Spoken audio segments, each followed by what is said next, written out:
And we're live! Welcome everybody to the DAL's Season 3 Open Qualifiers. This is day 2 of 2.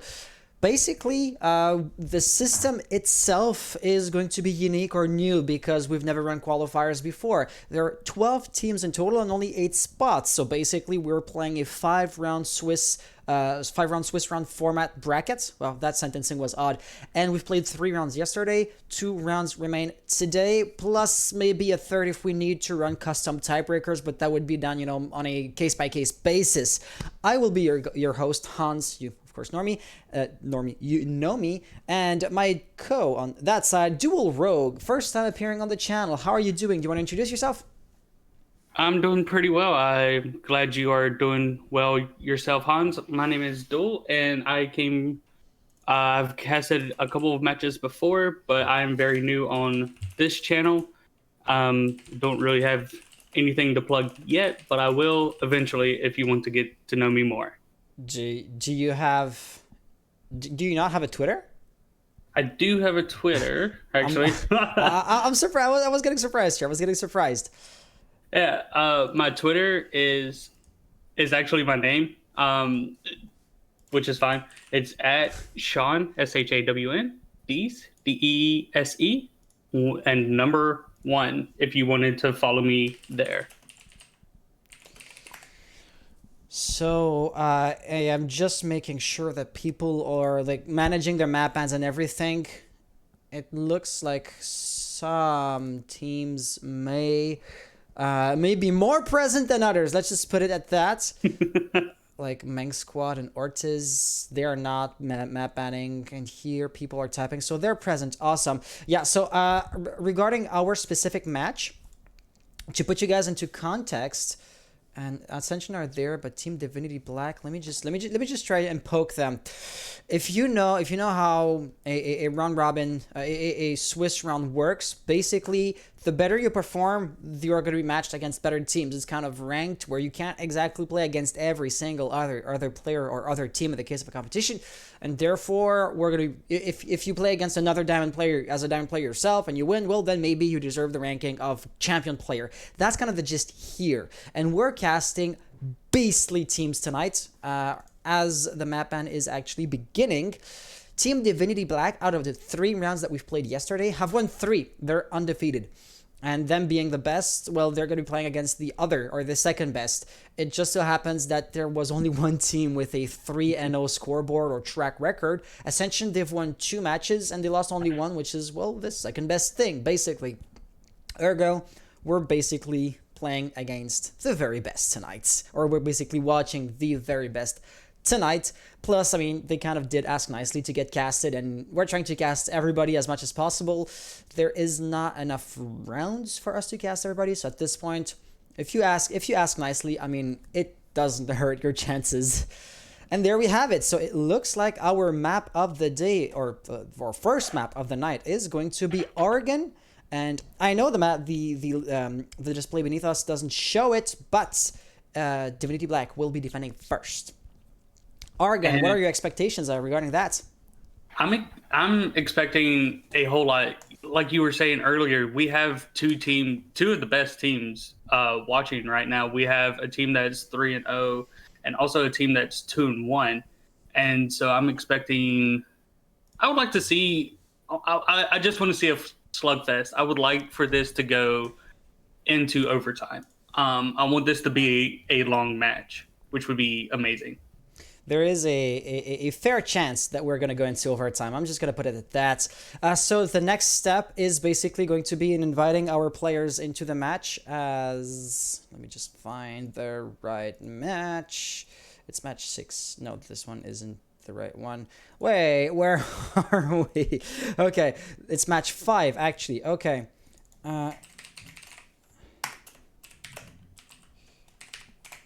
My Uplay, yeah, because the players were exactly asking who do we add on Uplay, how do we get into the lobby.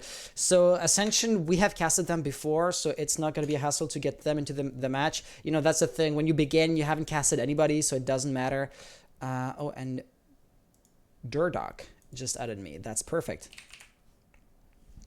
Oh, Wavy, I may have to update the exclamation mark caster's command as it is not exactly up to date. Dual Rogue. I will. Dual Rogue is going to be our code tonight. So for what it is worth, Giraffe was supposed to be there, but not delving into too many details. She may have had a health-related, say, delay. Nothing too major. She was supposed to be there on time, but I mean, we're understanding and everything. All that to say, at any moment, Giraffe could jump in and replace me because I wasn't initially scheduled to be in front of the camera tonight. So Gummy is here. First player of Ascension is going to be present. Let me just invite the other guys again to make sure that they can join in. And it really should not be too long before we're properly ready to jump into the match itself, which is, I dare say, pretty encouraging. So, for example, yesterday was the first time the players were like getting to know how we run things and how we do the map bans and everything. Because I mean, I am not ESL, I am not Face It, I don't have a automated map ban system in place. So all I did was post a message. These are the maps. Team A bans one map, Team B bans another map, so on and so forth until one map remains. Team A is going to be, say, the team on the left. You have like the two teams in the header. Just to draw randomly a map. Well, the one on the left is going to be good enough. And that's how we ran things, and they just had to get accustomed to that. So the first round was really a bit more rough. For example, the anti-cheat system. Moss. Have you ever used Moss before? Duel? I actually have, and I think it broke my game one time. I was using it, and next thing I know, I was just getting sent out of the game for some reason, and it was just a whole issue, and I absolutely hated it. It was awful. So you probably now know why, or you can probably imagine why I was getting so many questions or so many like DMs regarding this and that, as far as problems were concerned. And this is why, just responding to people's DMs on Guilded, on Discord, was a full-time, say, part of the competition, or of managing the competition, should I say. Which is why this is more or less what I was supposed to be doing. But the good news is, adds, confusions regarding instant spawn peaks, or, instant spawn kills, or what was the other one? Skins. Skins also, if they camouflage you too well, they can break the game, so we tend to try to limit them. But then the players have to know to not equip a specific skin, and then, confusion ensues. So all of those quirks, hopefully, have been figured out. Because, and I don't mean this as in throwing the community under the bus, but the learning that had to be done the hard way has been done. And therefore, at this point, things should be running smoother. All that just to say this. Exactly. And, everybody likes to play tournaments every now and then with their team, just to see how exactly good you are. And when me and my friends did it, I just told my friends, I was like, just take off all your skins. They're like, but what about this guy? I was like, just take it off. It doesn't matter. Download Moss like 5 days before so we don't have any hiccups. And so hopefully all the teams understand that there's certain ways that things need to be done. Like I said, a big part of what I was supposed to be doing was responding to people asking me questions. So I'm sorry if I on camera not responding or not reacting to what you're saying or contributing to the conversation. But as you can see on the screen share here, that you're gonna need to comment on the game as soon as we have it. I may have to jump in here and to see how things are going with that one map, and there seems to be a bit of confusion. Yeah, but I am actually very excited about these two matches. As we said earlier, there's one 3-0 that's Definity Black, and the other one is 2-1. And I said earlier, I really want to see an overtime, for it to go into overtime, which would be absolutely amazing. Is it going to happen? You never know. Anything could happen in these games. It could be a complete blowout and be a 7-0. Everybody has their off days. But with these two teams being the best so far, I really like to see overtime, but I'm expecting a lot of just fragging out from these two teams. I think the first couple of rounds are going to be an absolute slugfest. They're going to go quickly, Probably. and it's just going to be, like I said, it's going to go quickly, and the other team's going to see what the other team's doing, and eventually, I'm going to say probably about the fourth or fifth round before we switch sides. That's when we're going to start seeing things slow back down.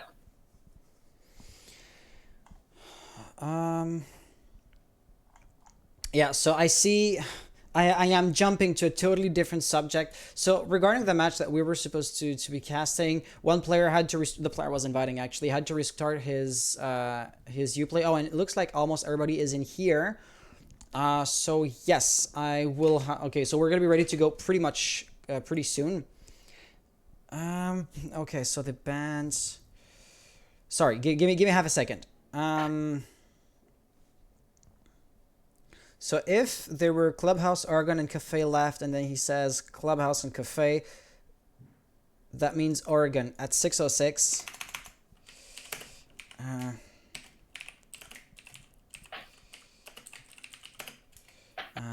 Band. We banned Cafe and Map is Oregon. Band Oregon. He sent you the list of maps remaining,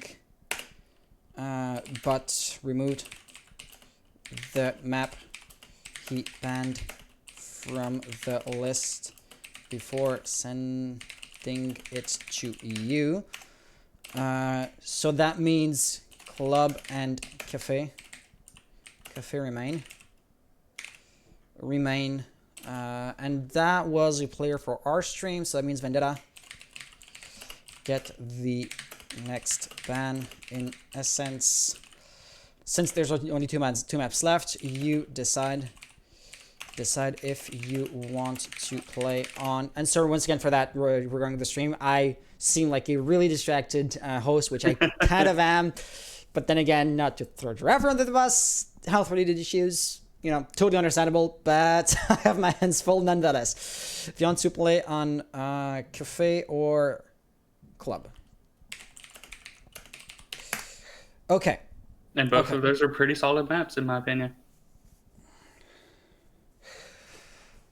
Okay, so and it looks like the time it took me to write down this elongated message, the players had responded to themselves and cleared out the air, so that's good. Let me just make a real quick rotation or round up. Every other match seems to be going pretty well. Okay. Let's unmute here. So, I'm back from managing some other matches. I see every player is in here. Are you guys ready to go? Neo Lazis, so he's playing for Ascension already, and Known Titan, that's Ascension also. Derrock. Okay, awesome. And Ascension are attacking first, so they're on blue. Awesome. So good luck, have fun, and may the best team win. I truly hope, no, right here. I truly hope I didn't put them like on the wrong side or something, because that would be embarrassing. Okay, with that being said, for stats purposes, we are on Oregon. And what kind of operator ban do you expect to see on Oregon? As this map is somewhat hard reach heavy, but it's not the heaviest of the bunch. I'm expecting a Thatch. Oh, Capital. Oh. That's okay. I was completely wrong in my first ban pick of my first ever cast. I wouldn't be. It is your first ever cast, by the way. Yes, indeed. Yeah. I honestly wouldn't be surprised if we see a Thatcher. I would love to see a Habana ban, but unfortunately that'll probably be not the case. Thatcher, yeah, pretty he's a crutch typical ban, right? Yeah. Yeah, I feel like everybo's getting rid of Thatcher just because he can do so much damage with his EMP grenades. Yeah, he's so versatile, because think, for example, about, I want to say Kali here or Maverick. Both of these operators could be considered somewhat of a Thatcher replacement in their own way, right?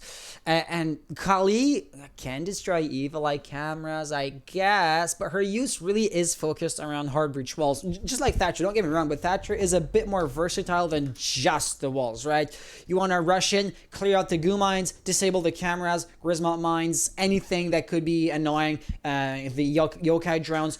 you know, you can just toss an EMP grenade and it's going to be a blanket, I want to say, shutdown of the enemy utility, except maybe for like frost mats, but frost is rarely used in comp, if I may, and that alone says everything you have to know, right? Whereas Kali or Maverick is going to be a bit, it's going to be harder to like disable a bunch of gadgets of different and varied types of utility with, you know, one single toss of a PC utility, which is why he gets banned instead of, say, Kali or, once again, Maverick. And also with Thatcher, you get so much information as soon as you throw in an EMP grenade. It tells you everything, unless you have your score off, which I believe most of these people do. Yeah, so this is the Pro League HUD, right? So yes, the players do not have the scores if they, say, destroy a camera, shoot down a drone, or if they were to kill an enemy through the wall, or just down button it out so he doesn't pop in the kill feed. And if that happens, well, then you are limited as regards to like your information or the information the game is feeding you, and that can also have an impact. Just wanted to make that clear. Yep. And it looks like we're going to what I would say is probably the first site everybody goes to on defense on Oregon would be the second floor kids dorm bedroom setup. You're going to have what looks like a very heavy denial in the attic so that nobody can come from that attic and pretty much just try and pinch you from the other two directions. Yeah, pretty much. I mean, if you look at this composition, it really isn't roam heavy. You don't have a dedicated room operator such as a Cavera or a Vigil. I mean, Jaeger could roam, and he often does so, but his kit isn't actively going to help him out with that. It's just because he has passive utility that's been already put down. Plus, he has a pretty decent gun and good speed. But, you know, that's just the extent of it. A Bandit could do just as well, to be quite frank with you, or even a Mute if you wanted to do that. But all that to say that, you know, it is going to be a utility-heavy defense, which it has to be because they're basically playing a turtle strategy. Nobody is trying to suppress the attackers with regards to their positioning, to flank them outright, or to basically repop on them.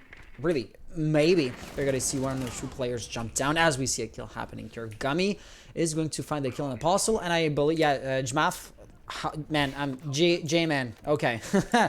Let me just call him J-Man because I am really good with butchering names. Only got put down. So Apostate really did throw out his life for next to nothing. And with J-Man being injured, he still has his utility as Mute. Apostate. He's dead. He no longer has the nitro cell or whatever he was using at the time. And it seems like we're going to have, just like you said earlier, just no roam heavy, as there's a firefight going on in attic between the Maverick, and it looks like he's just decided to run away, rotate to his other teammates, and help out somewhere else, as he understands that there's probably two people in that attic location. Yeah, so the reason why Maverick went away is because he did manage to make the wall soft by destroying the entirety of the reinforcement over there. So, I mean, Zofia could really easily open this up, and now she is well poised to execute a push basically on her own, and having Maverick rotate basically opens up more flanking potential. For example, J-Man here is creeping up on white stairs. If he was helping out on the attic area, he wouldn't be able to do that. Now, just swap up Ash for Maverick, and, you know, that's basically the point. He's been using frag grenades to try and get vertical kills. That doesn't happen. He's no buck, so even though Neo is really, really close by, he has no real way on getting the kill on him right now. But using the windows is going to be attempt number 2 at basically succeeding in that endeavor. And with 20 seconds left, not much is really happening. It doesn't seem like the attackers are very... And we see a plant going down by Gummy in the objective as Infos gets a kill. And there's 2 kills down with the planter going down. But the diffuser has been planted, so this is huge. Ascension really managed to sneak a plant under Divinity's noses. This is not something I would have been able to achieve, so props to you. And Ying is going to be playing for time so much, but those don't go off. Okay, they do go off, but later than I did expect. I thought, you know, maybe in a year grade, yes, device had been reactivated in the meantime or something. And now I truly do not see a way out of this for Divinity, as, you know, the window is going to be watched like a hawk, but no Gummy falls down. Known Titan does not exactly have an angle, and it's going to be Neo who gets a double kill with the Ying nonetheless, because that gun isn't exactly the most powerful gun there is, and yet he manages to pull it off. And you say it's not the most powerful, but it's pretty powerful when they are literally throwing their bodies right pretty at much. I mean, if you run the line of bullets, any gun is powerful enough. Yeah, you're absolutely right. With the diffuser going down with about, I believe it was about 10 seconds left, it was just pretty much just the attackers watching and waiting. They knew the defenders would have to eventually come. The mirror was popped open watching that window, and there was only, I believe, the mirror and the Cade left. And then it was just, they were just trying to go for kills at that point on the defending side. Yep, absolutely. I mean, once the diffuser is planted, the round truly is over, because the attackers knew exactly, Ascension in that instance, knew exactly how to play it. Run out, because that's going to make, you know, the defenders getting the kills on you so much harder, and scatter. Because even if somebody was to run out and get a perfect kill on you, well, then he's going to have to run back and forth from different locations to get the kill on the different attackers, and that truly is the strength of it. But I am going to be very critical of that Banshee's positioning, because of course, due to the wall, it is not going to start humming as soon as, if somebody's outside, right? So, and as soon as somebody jumps through the window, they can knife the thing immediately. So I would just pluck it down to the middle of the room. Granted, it would be a bit more vulnerable to, say, Zophia's concussion or frag grenade, impact nades. Wow, I'm gonna get it eventually. But at the end of the day, it would still have a better survivability than having it basically directly in front of the attacker as soon as it gets activated. Kind of defeats the purpose of slowing the attacker down. And I wonder if he put it there just so that they couldn't plant it there again. Oh, yeah, it seems very likely. And you're not going to really see much of a difference between the attackers' lineup, because if it worked, why? If it's not broken, why? You know, fix it. Yeah. Don't, so, if it ain't broke, don't fix it. I totally agree with you. There is one caveat, and that is basically going to be Divinity's learning capabilities. What they just did obviously didn't work out, so now they have to improve and to rework their previous strategy, which is exactly what they're doing right now. You can see a tape. I just want to make sure to pronounce that right. Kind of creeping up on the back stairs, sorry. And Known Titan isn't too far away from that big tower. So if he's not careful enough, well, that's, it's the MX-5 could be firing in his direction pretty quickly. But it looks like Apostate does not know exactly where his opponents are, because he had a golden opportunity and failed to seize it. And what you were saying earlier is Apostate tape, I'm sorry. We're all just kind of messing up names today. And yeah. It seems that they're going to try and roam, but also I think they're going to try and get this big tower situation sorted, because it got open relatively easily. With a minute and a half remaining, all you have to do now is just open up that wall and slowly try to take side. And taking side isn't going to be too easy if you have roamers being a bit more aggressive than they were before, right? So there is Fern, I'm just going to call him Fern, and Apostate, who are roaming more or less as a duo, so they're not sticking together, having a potential refrag if one of them was to die. But knowing that there's a roamer on the loose potentially behind you is a danger that is a really big distraction and preventing the attackers from pushing, from giving all of their mental energy and efforts into a push proper, and that could have major repercussions. That grenade is going to get tossed all the way over there. Okay, so yeah, it is not going to hit anything, and Ash apparently is trying to make something work, but you can see the red dot right here. And if that was to be, you know, say, Smoke's shotgun, I would not want to peek that if I was J-Man. He now no longer has the flashes as well.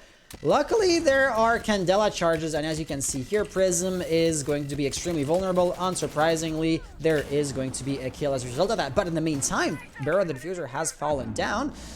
That lunchbox can be recovered, but planting the diffuser would be a bit more dangerous. That doesn't matter, everybody's just dying on sight, and as such, Ascension are basically funneling in from many different angles. And there you have it. Flurry of kills, non-Titan with a double kill. And that's essentially winning round number 2. And what's striking me is that Apostate he was downstairs in basement pretty much the whole time, and it seems like nothing came of that. He was trying to, I guess, try and flush out the people in attic, but once he was in church, he was shooting at somebody, and even he died there on the first floor. So it seemed like he was very unsuccessful in that roam game, and when he should have been applying more pressure than what he was doing. Yep. Absolutely. I feel like the roam game kind of failed a little bit. I don't want to say miserably or spectacularly, because it wasn't that bad. They played for time, they were a looming presence, but they never really made a true play for it, right? Remember how Jaeger just went back on upstairs on site without having actually been contested, been fired at, or anything? And you just alluded to the alibi. So alibi, of course, like you said, but at the same time, can I just take a moment to underline the fact that alibi shouldn't exactly be roaming, because her strength is in like making you wonder if it's like the real thing or one of the fake ones. And of course the prisms themselves are never going to be in a random place at the bottom of the building. So that kind of defeats the purpose. If she dies, well, then you're not going to shoot at the alibis in the first place on site. And even if she doesn't die, you're going to know immediately. Well, I think I'm stuttering, but you get what I'm trying to say. Wow, this isn't my best night. Okay.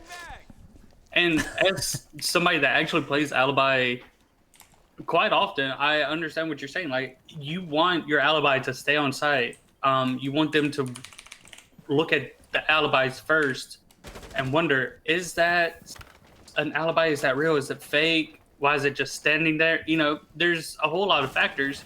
But if they know that the alibi was roaming around and that all the alibis on site were fake, then it's just worthless at that point. Yeah, absolutely. I mean, I know this is a bit more of a casual strategy, but there's the typical thing of putting an alibi right in front of a window, so when the attackers are going to shoot through the window to destroy the barricade, they're inevitably going to get tagged. So I mean, this is like figuratively saying they burnt their fingers, so they're going to be extremely cautious to not shoot through that window again, or at the very least to not shoot at the alibi again. So as soon as they turn around, you can take the place of that fake alibi prism, and then you basically get a free kill, because the enemies are going to be standing in front of you and not really expecting you to be an active threat. As I said, this Apostate trying something pretty aggressive. That was, utility, major piece utility being used, but nobody lost any amount of health. And in the meantime, this is going to be Maverick trying to open up the hatch. And I did hear a nitro cell being prepared.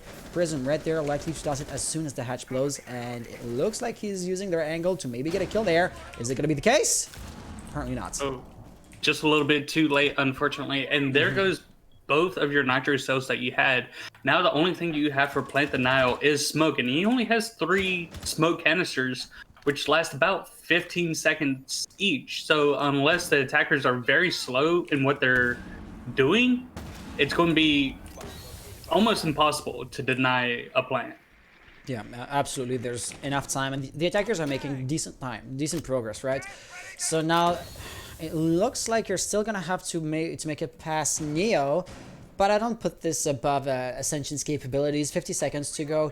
Yeah, they're slowing down now, might very well be fatal, but they're not exactly giving up, or they're not exactly giving them any slack. Neo just has fallen back, and he did not reinforce, I believe, so that means free reign over Blue Bunker, and you know what comes after that. It's gonna be the OBJ itself, so truly, that's another 10 to 15 seconds, the fire, but that's all there is. Oh, and they're actually going to reinforce behind the fire. Attempts are being made, but no. 2v5 situation.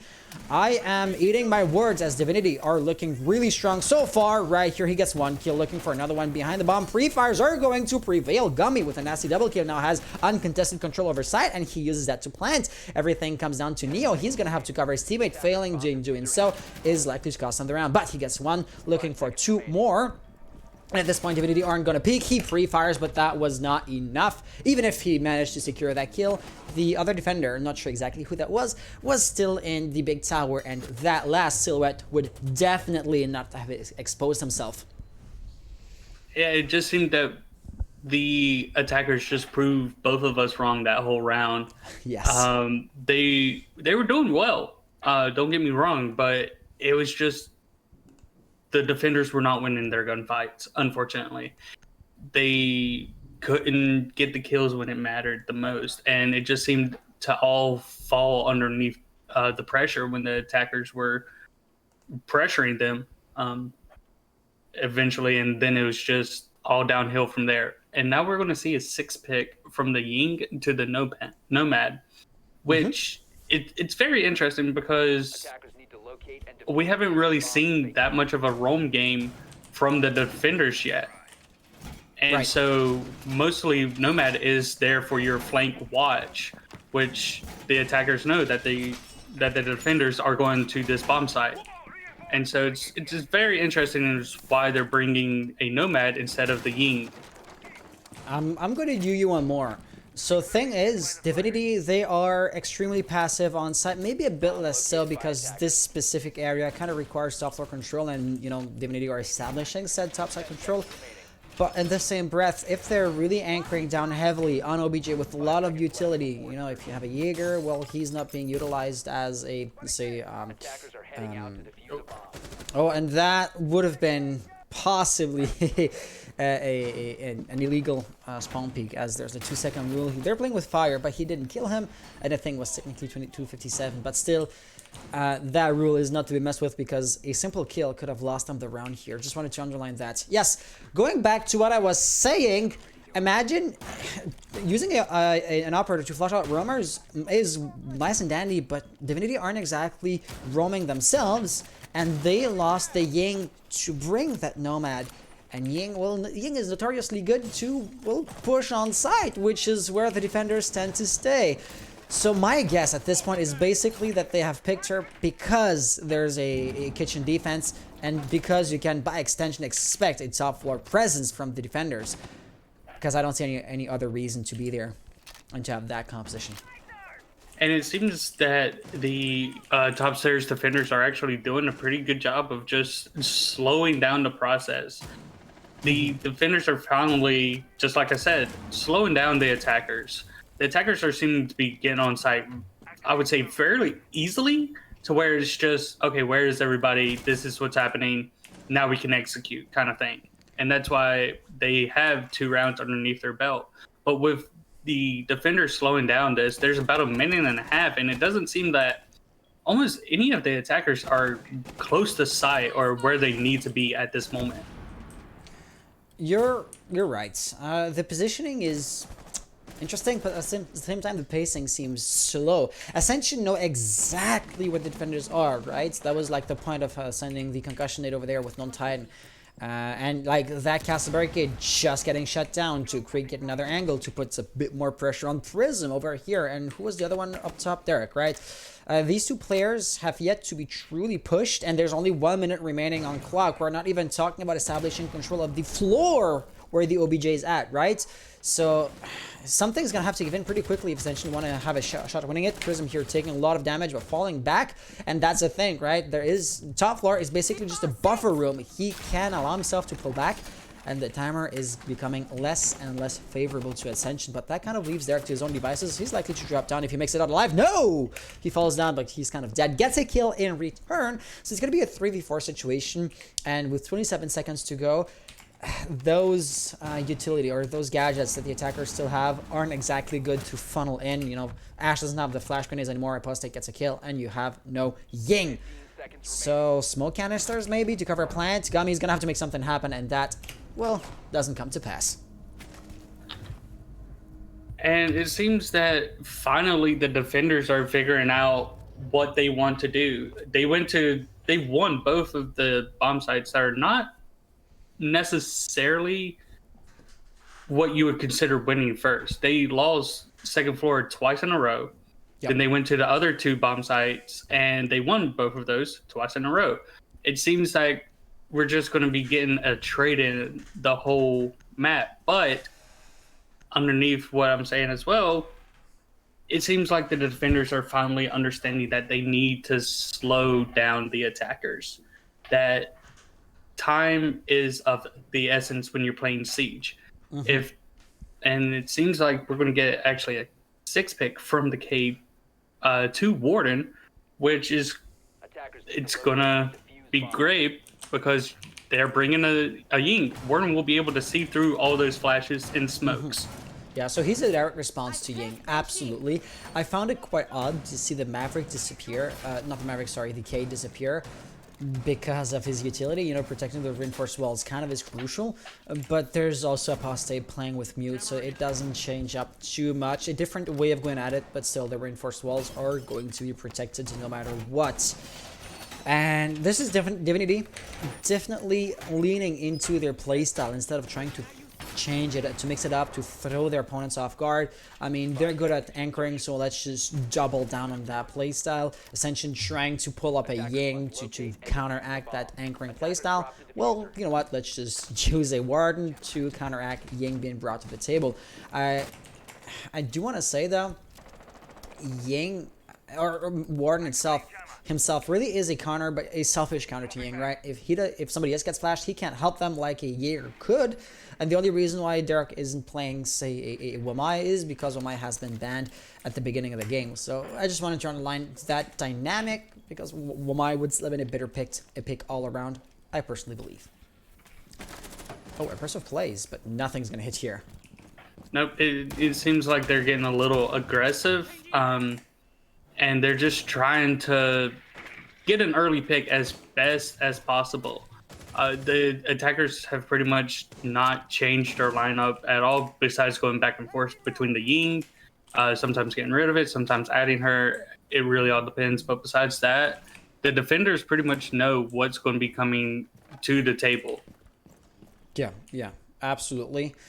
Plus, I mean, there is the reveal phase, but I don't know about you. I've never played Siege that competitively, that seriously, you know, go force here and there. But I don't remember the entire composition outright whenever there's a reveal phase. So maybe the players are just better than me. I may get roasted by the chat here. And that natural, is it going to make it through? It is not, and it actually gets shut down mid-air, but Apostate now dropping down. This time there's a Ying, aka there's no Nomad, aka his flanking possibilities are greater than on the other round, but it looks like McFlaws is running after Neo's roaming, right?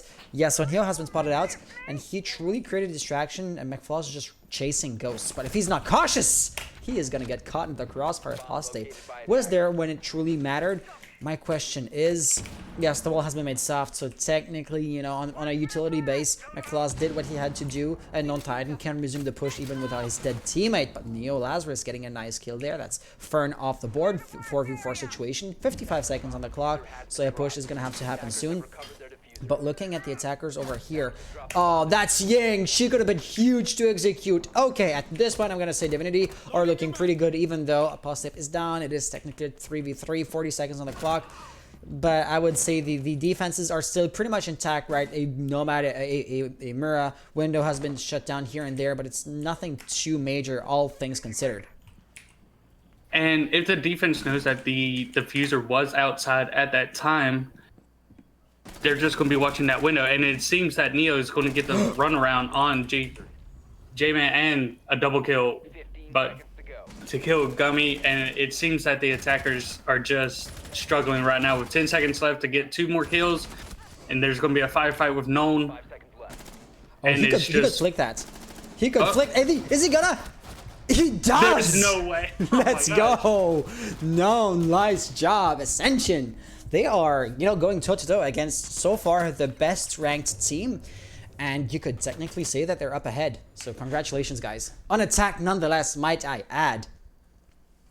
And Neo just needed to stay alive for the last, 4 seconds? And, of course, you don't know who has the fuser anymore. And you don't know if they're going to try and plant it. But with that 4 seconds left, you saw him run across into... Yep. where he was going to be, so you could have ran away at that situation, and I guess he knew that there was about 3-4 seconds left. He could get this kill and win the round for his team, but sometimes you just had to play it a little bit. A little bit, what's the word I'm looking for? Aggressively, or, you know, you're too confident in your own capabilities. A gunfight usually is 50-50, so if you don't need to win a gunfight, well then maybe best not to pick it. I'm still looking for the ideal, and he's looking for that drone, not finding it unfortunately. Wall bangers are gonna prevail though. I'm still looking for the best way to phrase that thought. Have said it a few times because I think it's a major aspect of like risk calculations.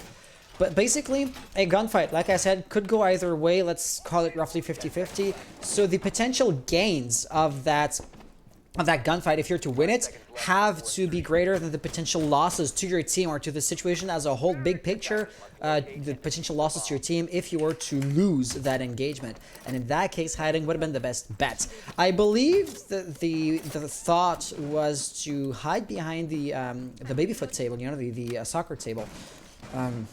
That might just be my English being wrong, and that will not be reinforced. Is a bit odd, but yeah, he wanted to hide, didn't have enough time to get prone over there. Yeah, running towards his opponents wasn't the best bet. Maybe running towards, say, Master's bedroom would have been better, especially considering that the diffuser was out of reach, considering that there were like 2 seconds left. You couldn't get that. But we are living in the past. Let's look at round number 6. At best, Divinity can equate that standing, and that's not too encouraging for a defensive team. And it's really not like... This is the last round before you switch sides, so this is probably the biggest, not the biggest round win or loss, but either way you're going to either, and there's a simple pick from Pism on to Known Titan, and there goes your Sophia and Neo taking down Neo 2. Wow. Yeah, I didn't know he could take out himself like that. But now it is a 4v4 situation, and Neo Lazarus is going to go down, but he's going to be picked back up as J-Man kills Prism. And a double kill from Prism, or J-Man, I'm sorry, making it a 4v2 situation. Maybe even a third here. That is huge. If the shield blows, though, they're going to be in hot water, so let's just hope for their own sake that Nitro Cell doesn't go off. That was nicely done. Especially taking that wall soft opened is a major shift, but Apostate just pulling a reverse Uno card to get a double kill of his own. And now I would say the chances are roughly back to 50-50. It is going to be back to a typical push, but with over a minute remaining on the clock, Ascension, even the chat was saying that they are too slow on their pushes. Well, it looks like they got the memo and they're acting on it. Knowing it is the one part, but also putting these things into motion is the second. They're out of utility, so no smoke screen, no grenades to get an easy kill. Same for the defenders. You know, Apostate is out of a Nitro Cell, so he can't deny the plant by tossing it above the shelf. Really, it is going to be played on gunplay alone. And it seems that Apostate was waiting for that diffuser to start going down with McFoles getting the kill. And there goes Daredog getting the kill, or the down, I'm sorry. And Gummy was just getting the callouts from his teammate. And as he tried to rotate over, Gummy got the kill and the round win.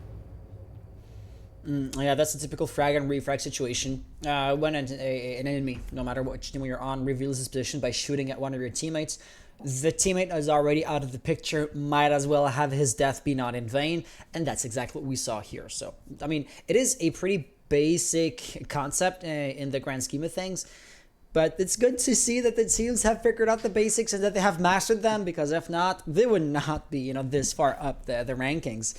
I feel like I'm explaining a given, but hey, you can never take skill for granted. Never. If you stop working on it, or if you take it for granted and say, oh, I don't have to work on my aim anymore, I'm just that good, yeah, you're likely to drop down in level.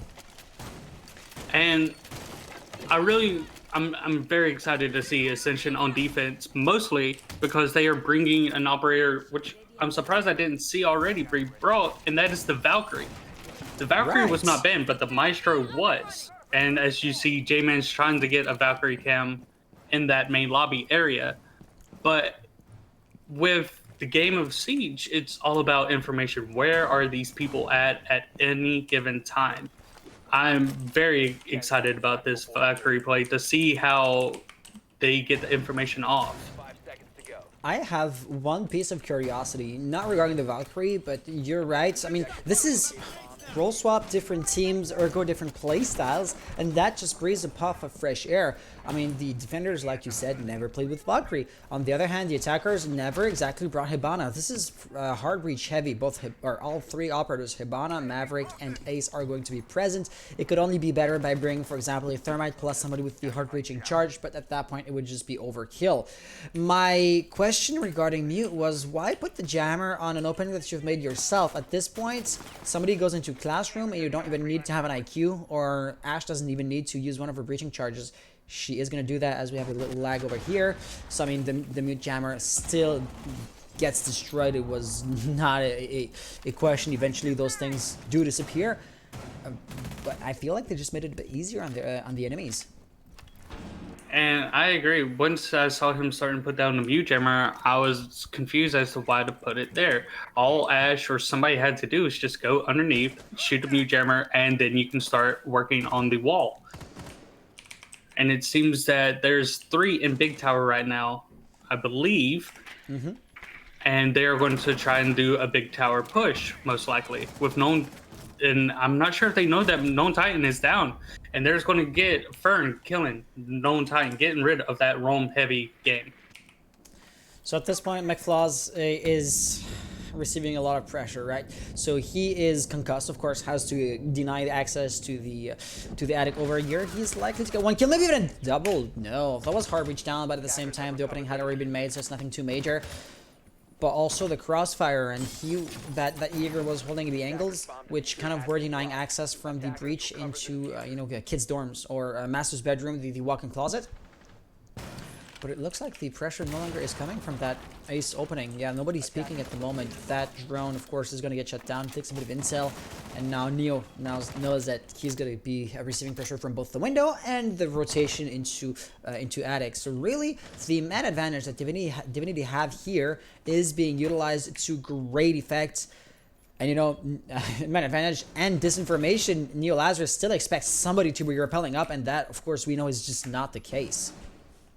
And you still have J-Man playing from underneath, I believe, just waiting with that C4 on whenever the plane's going down. And speaking of, the plane's going to try and go down as Prism is going to try and get the diffuser down, with Neo and Gummy both getting kills on the attacker side.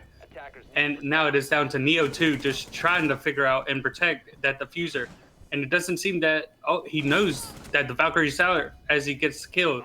He still has to worry about two defenders. And there is that final kill. I believe that wasn't an ace, was it? It was a 3 or even a 4 piece.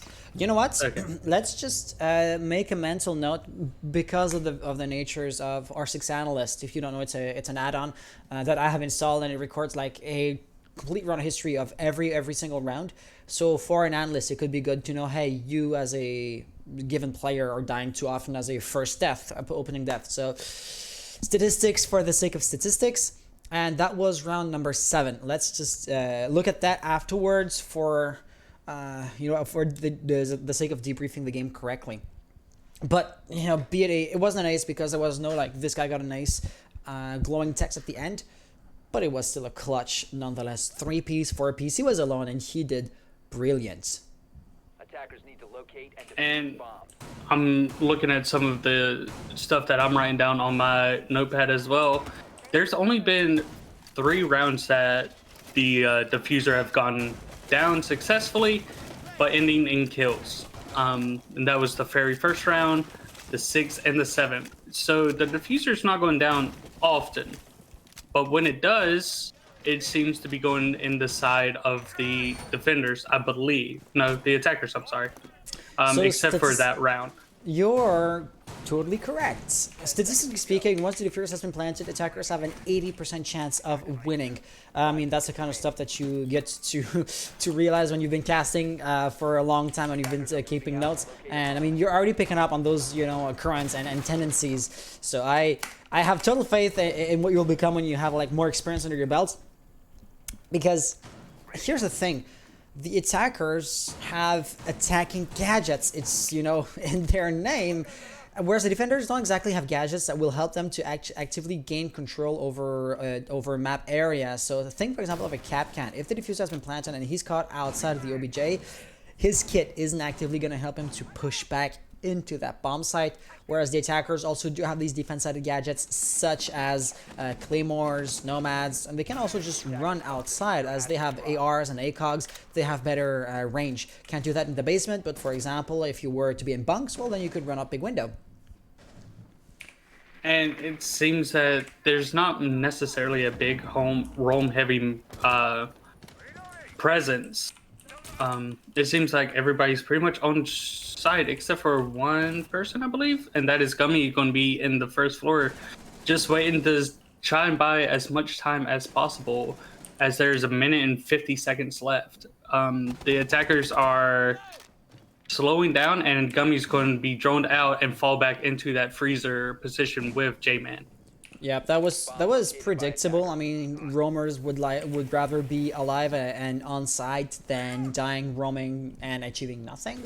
But I feel like he didn't play time enough, right? Like, get a firefight going at the very least, shoot back. You know, prudent pre-fires. If you quick peek, if you just make enough noise to slow the attackers push down, well then you're going to make sure to, at the very least, you know, not have them funnel in, and that can gain you 20 to maybe sometimes up to 30 seconds, and then you eventually drop down. I feel like Gummy just let go a bit too quick here, and it looks like Fern is going to realize that somebody is right there thanks to those concussion nades, but they don't exactly know how to flush him out. Apostate has grenades. Prism is out of those, however, and kills are happening, and my spectating is trash. But 2 frags in rapid succession are a 3v5 situation. Divinity, just like before, or just like essentially when they were attacking on the 1 round, they have taken up a lot of time. There's only 40 seconds left on the clock, and they have not exactly destroyed any kind of setup and defenses, right? Hard Breach hasn't done much. Jaeger ADS devices, everything is still up, and Prison now has to actually get an ace.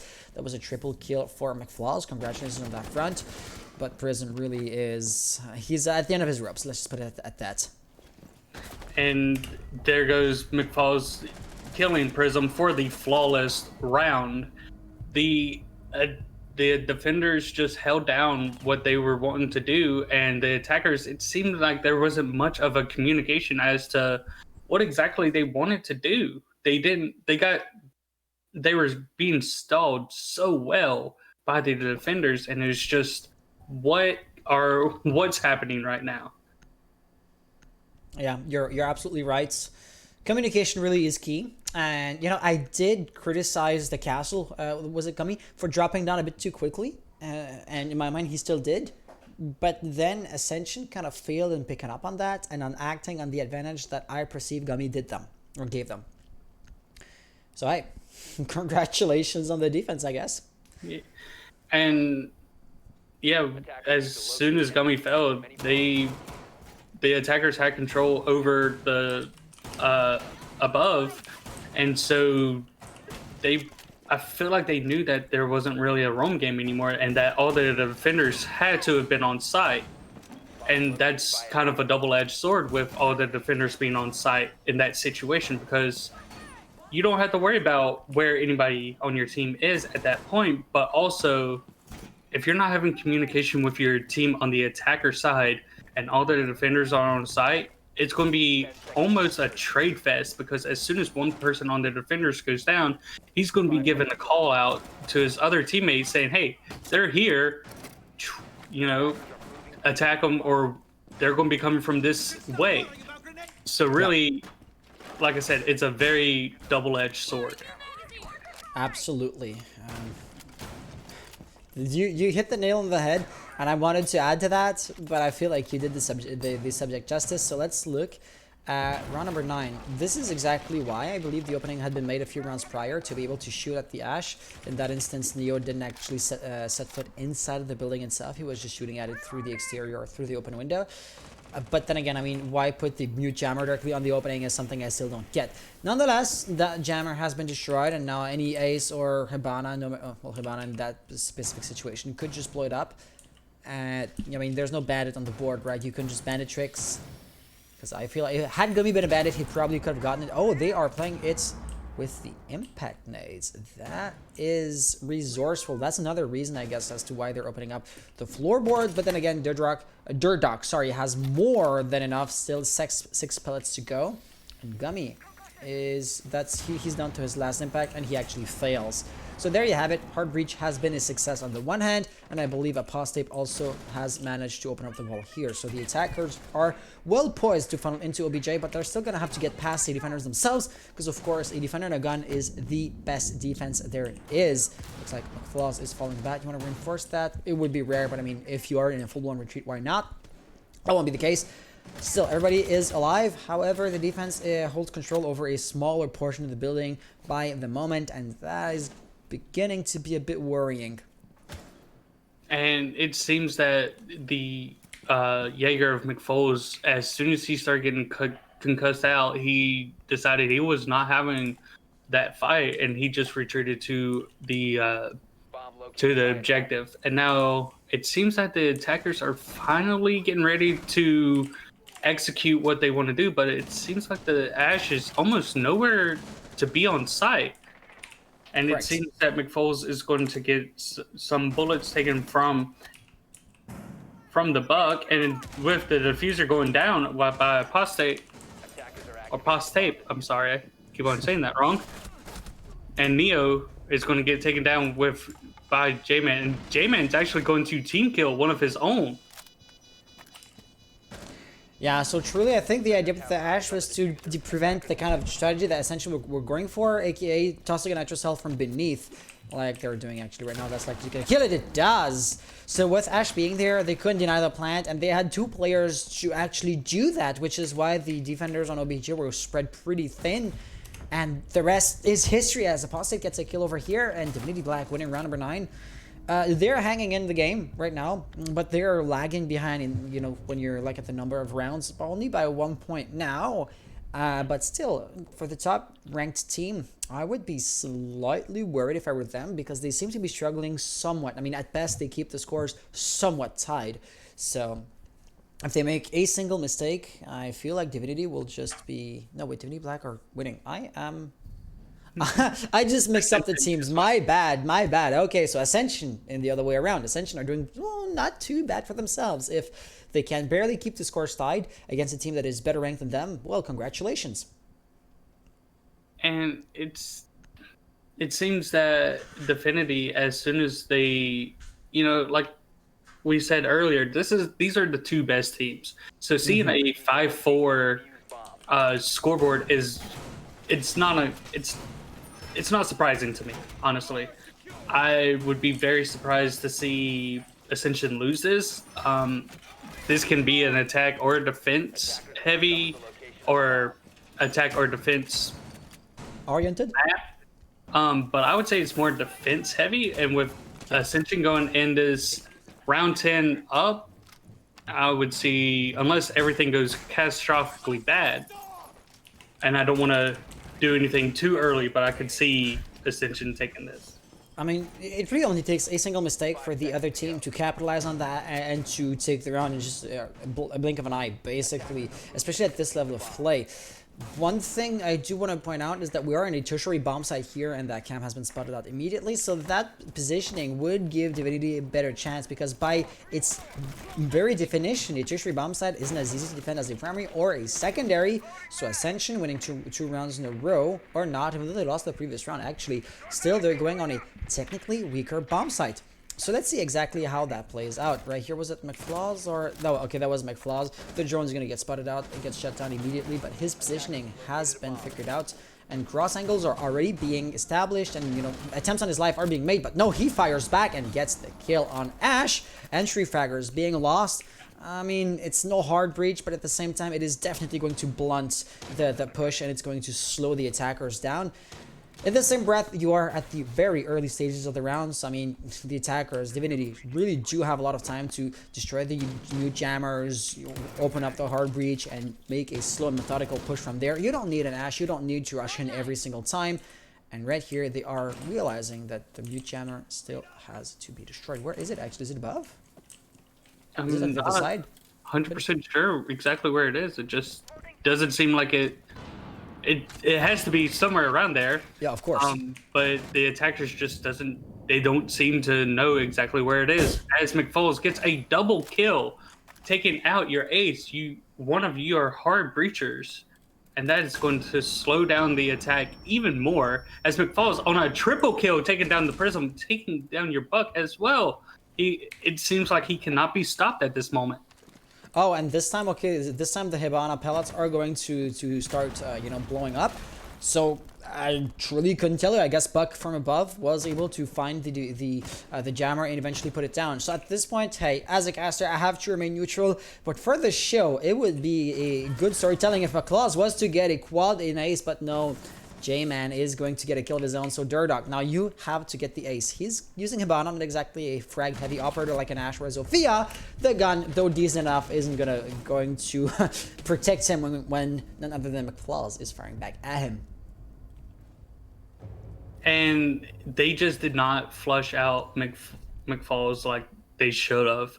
Everything seemed to just come to a stop as soon as he got the first kill on Ash, I'm sorry. And it just seems that they didn't do anything about him almost at all. They didn't know if he was still there, if he was running away, and he just got kill after kill after kill. And that just really, unfortunately, hurt the attackers. I'm sorry, I'm responding to another player asking me a question, so just keep on going. You're doing great. I'll be back in a few moments. Oh, you're fine.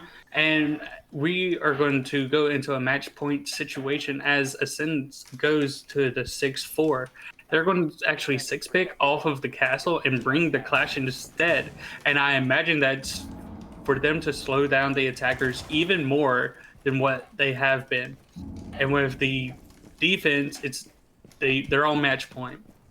I don't want to say they're getting cocky at this point, but I guess they're playing it easy. They want to slow down as much as possible. I would be very surprised if we see a roam heavy or even just one player roaming on the defense. They want everybody probably on deck and just to slow down the attack as much as possible.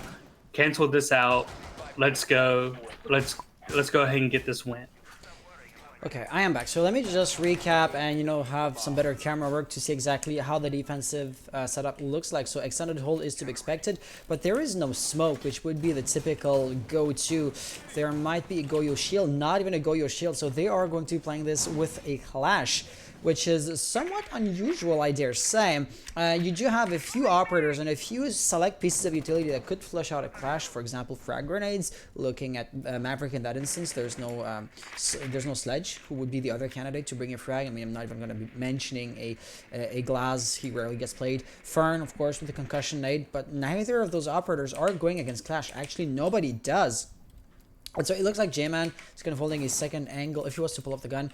But really, the defenders as a whole are looking in the one way.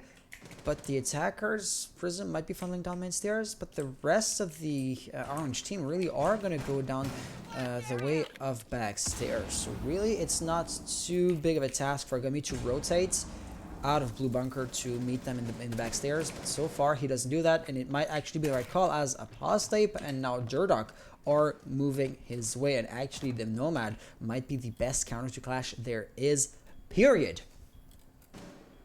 And as I was saying earlier, they're just biding time, just waiting for the attackers to slow them down as much as possible.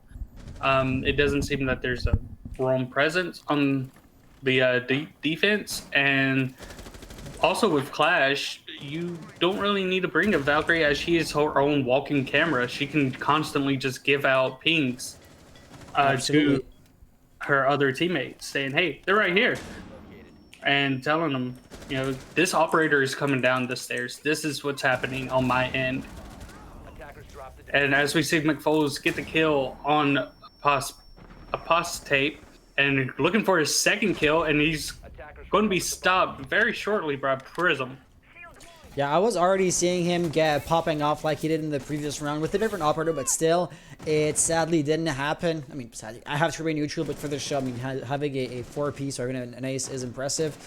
And right here, Zofia is trying to get at Gummy. He is going to take a considerable amount of damage, but Fern really did expend all of his utility. They're down to flashes, and the crossfires being established are really dangerous. Gummy is basically attracting their attention And it looks like Divinity are tunnel visioning onto him, which is not the best thing ever considering the situation they're at right now. Prism would like to get the diffuser planted, but this is a big requirement here. It does not look too likely. He can't plant in front of Gummy because he's just going to pull up the gun. And he can't plant too far out either, because if not, well, somebody else is going to have a cross angle on him. So it is going to be a death match, and of course not, it does not fly. Ascension, thus winning the match. And that clash, I feel like, was the perfect pick for this final round. They, as I said earlier, Clash is pretty much a walking camera at that point. Stand in the middle and stand in your corner, tell your other two teammates at that point exactly where they're coming from. They knew that the attackers were coming from that one position, and it's just pretty much crossfires after crossfires at that point. So, Ascension winning the match. I may have had like the names on the wrong side or something, because yeah, I mean, I'm not exactly sure of everything because I'm scrambling to do so many things at once. But hey, Ascension, nicely done here. They are going to be the victors, and as such, they're going to be getting their 3rd point. Technically, they don't have the same track record as Divinity, so I mean, not throwing shit at Divinity in the slightest for losing that match. It was a nice game. There were a few impressive shots. I mean, remember that mute was its McFlaws, right? The mutant showers or the shower corridor. Chad was saying they're cheating. He's cheating. I mean, I'm not gonna delve into speculations. If Ascension, if Team Divinity want me to comb through their mouse files, I will. But that would be up to them to decide or to ask for. Next up is basically going to be the next round. Next round is not yet ready to go because there's 3 more matches in progress that have to finish before we can kick off the next round. So what we're going to do, we're going to take a quick break. Can't tell you exactly how long because I don't know how far along the other matches are. But as soon as we're ready to go again, we will be right back. I would usually say don't go anywhere. We're only going to take a short break, but I can't actually promise it this time around. So I would say do take the time to get up, grab a bowl of popcorn, get yourself a drink.